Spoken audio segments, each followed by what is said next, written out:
মুখের সমস্ত কালচে ভাব ও দাগ দূর করতে বন্ধুরা আজই তোমরা এই ঘরোয়া উপায়টি ইউজ করে দেখো, তোমরাও সঙ্গে সঙ্গে রেজাল্ট পেতে বাধ্য। তোমাদের স্কিনও হবে একদম দারুণ দুধের মতো ধবধবে ফর্সা চকচকে এবং গ্লোয়িং। আমি তোমাদের বন্ধু মনিকা চলে এসেছি একদমই ঘরোয়া উপাদান দিয়ে কীভাবে আমরা ত্বকের যত্ন নেব তারই একটা হোম রেমেডি নিয়ে। তো বন্ধুরা এখানে দেখো প্রথম স্টেপে লাগছে আমাদের 1 চামচ মতো বেসন। এবার বেসনের মধ্যে আমাদের দিয়ে দিতে হবে ঘরে থাকা টক দই। টক দই যদি তোমাদের কাছে না থাকে তাহলে কিন্তু বন্ধুরা অবশ্যই তোমরা এখানে কাঁচা দুধও নিয়ে নিতে পারো। আর দিয়ে দিলাম 1 চিমটি কাঁচা হলুদ।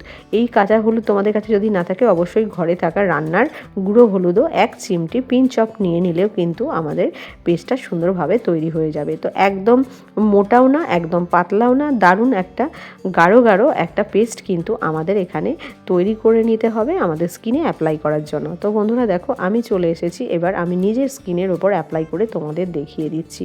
এই পেস্টটা কিন্তু বন্ধুরা তোমরা যদি সকালবেলা নাও পারো এই উপায়টি তোমরা কিন্তু অবশ্যই মনে করে রাতে ঘুমোতে যাওয়ার আগে সপ্তাহে অন্তত 7 দিন করে দেখো। এই উপায়টি করার ফলে তোমাদের মুখের মধ্যে যে সমস্ত কালো দাগ, ছোপ এবং পিগমেন্টেশন, বনো ফুসকুড়ি রয়েছে, মেচেদার দাগ রয়েছে সবই কিন্তু উঠে যেতে বাধ্য হবে। তবে একদিনে মোটেও কিন্তু নিরাময় হবে না, এটা আমাদের সপ্তাহে 7 দিন পর পর যদি আমরা করি দেখবে আমরা কিন্তু হাতে নাতে কিন্তু রেজাল্টটা পেয়ে যাব। তো এটা 15 থেকে 20 মিনিট আমরা মুখে রেখে দেবো। মুখে কেন, আমরা কিন্তু ত্বকের সমস্ত জায়গায় অ্যাপ্লাই করতে পারি। 15 থেকে 20 মিনিট রাখার পর আমরা কি করব, এটাকে হালকা হাতে সুন্দরভাবে মাসাজ করলে আমাদের স্কিনের সমস্ত রকম ডেড সেলগুলো উঠে যাবে এবং স্কিনের ব্লাড সার্কুলেশনটাও খুব সুন্দরভাবে হয়ে যাবে এবং আমাদের যেখানে যেখানে মুখে ধরো ব্ল্যাক হেডস, হোয়াইট হেডস রয়েছে সেগুলো উঠে যেতে সাহায্য করবে। এরপর মাসাজের পর আমরা নর্মাল জল দিয়ে মুখটা ধুয়ে চলে আসবো। আর তোমরা যদি না ধুতে চাও তাহলে কিন্তু একটা ভিজে টাওয়াল দিয়ে মুখটা সঙ্গে সঙ্গে মুছে নিলেই দেখো মুখটা কতটা পরিষ্কার, উজ্জ্বল এবং ঝকঝক হয়ে গেছে, দেখতেই পাচ্ছ। এবার আমাদের সেকেন্ড স্টেপ অ্যাপ্লাই করতে হবে। সেকেন্ড স্টেপে লাগছে কিছুই না, আমাদের ঘরে আমরা সবাই কিন্তু এই শীতে নারকেল তেল ইউজ করি।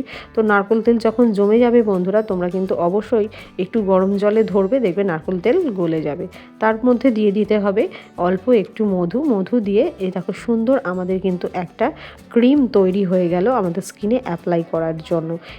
এই ক্রিমটা কিন্তু আমরা ঘরেই রোজ তৈরি করে নিতে পারি আমাদের স্কিনে অ্যাপ্লাই করার জন্য।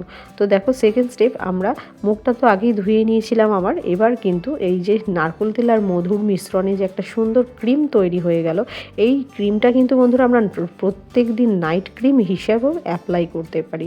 তোমরা যদি দিনের বেলা সময় না পাও অবশ্যই করে মনে করে রাতে ঘুমোতে যাওয়ার আগে এই দুটি স্টেপ অবশ্যই কিন্তু মনে করে বন্ধুরা তোমরা অ্যাপ্লাই করো। আমাদের স্কিনে থাকা সমস্ত রকম পিগমেন্টেশন, মেচেদার দাগ, কালো দাগ, ছোপ উঠে যেতে বাধ্য হবে এবং রুক্ষ শুষ্ক স্কিনও হবে টান টান, উজ্জ্বল আর চকচকে। তো দেখো বন্ধুরা আমি সারা মুখে এইভাবে অ্যাপ্লাই করে নিচ্ছি। অ্যাপ্লাই করার পর কিন্তু আমাদেরকে এটা স্কিনের মধ্যে 10 মিনিট রাখতে দিতে হবে। তো দেখো বন্ধুরা যেটুকু বেঁচেছিল আমি আমার হাতেও অ্যাপ্লাই করে নিলাম, কেন হাতগুলো কিন্তু এই শীতে আমাদের ফাটা ফাটা উস্কো শুষ্কো হয়ে যায় কাজ করতে করতে। 10 মিনিট রেখে দেওয়ার পর স্কিনে তারপর আমরা হালকা হাতে সুন্দরভাবে সার্কুলার মোশনে আমরা স্কিনের মধ্যে আমাদের মুখে ভালোভাবে একটা মাসাজ করে নেব। করে নেওয়ার পর আমরা উষ্ণ গরম জল কিংবা নর্মাল জল দিয়েও মুখটা ধুয়ে এলেই আমাদের স্কিনের একটা দারুণ ঔজ্জ্বল্য ভাব কাজ করবে। স্কিনে যে সমস্ত সারাদিনে আমাদের ধুলোবালি, ময়লা, আগুনের তাতে যে সমস্ত কাজকর্মগুলো করা হয়, রান্নাবান্না করার ফলে যে ট্যান পড়ে যায় সারাদিনে, সেই ট্যানটা কিন্তু উঠে যেতে বাধ্য হবে এবং স্কিনটা হবে দেখতেই পাচ্ছ তোমরা একদম চকচক করবে, টান টান হয়ে যাবে স্কিনটা। বন্ধুরা আজকে তোমাদের ভিডিওটা কেমন লাগলো? যদি আজকে তোমাদের ভিডিওটা ভালো লেগে থাকে তাহলে অবশ্যই একটা লাইক, কমেন্ট, শেয়ার আর সাবস্ক্রাইব করতে ভুলো না। তো বন্ধুরা দেখতেই পাচ্ছ তোমরা নিজের চোখেই দেখে না আমার স্কিনটা কতটা নরম, নমনীয় এবং ট্যান ফ্রি, উজ্জ্বল্য ভাব, একটা কাচের মতো চকচকে ভাব কিন্তু স্কিনের মধ্যে এনে দিয়েছে এই ঘরোয়া হোম রেমেডিটা করার ফলে। তো বন্ধুরা তোমরা কিন্তু সকলে ইউজ করে জানাতে ভুলো না যে তোমাদের কেমন লাগলো এটা।